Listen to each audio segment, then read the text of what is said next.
Hello friends, நம்மளால மற்றவங்களுக்கு உதவி பண்ண முடியலனா கூட உபத்திரவம் பண்ணாமல் இருக்கணும் அப்படின்ற ஒரு நல்ல கருத்தோட இந்த வீடியோவை ஸ்டார்ட் பண்ணுறேன். நம்மளோட நிலைவாசல்ல நம்மளோட குல தெய்வம் குடியிருக்கிறாங்க. அதே போல மகாலட்சுமி தாயாரும் இந்த நிலைவாசலை தாண்டி தான் நம்ம வீட்டுக்குள்ள வராங்க.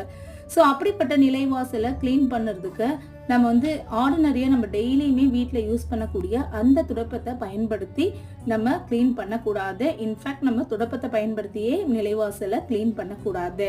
பிகாஸ் நம்ம அந்த துடைப்பத்தை வீட்டில் எல்லா இடங்களிலும் உபயோகிக்கிறோம் இல்லையா? ஸோ நிலைவாசலில் சாமி இருக்கும்போது அந்த இடத்துல அதே துடைப்பத்தை பயன்படுத்தும் போது உண்மையிலே ஒரு நெகட்டிவ் வைப்ரேஷனும் கெடுதல்களும் ஏற்படுற மாதிரி எனக்கு தோணுது. ஸோ அதனாலவே நான் இந்த மாதிரி ஒரு ப்ரஷ் யூஸ் பண்ணிட்டு இருக்கேன். இது நம்ம லோக்கல் ஷாப் தான், பாண்டிச்சேரியில் வாங்கியிருந்தேன். இது அமேசான், மீஷோ, ஃப்ளிப்கார்ட்லையும் கிடைக்குதுங்க. உங்களுக்கு தேவைன்னா நீங்கள் வாங்கிக்கலாம்.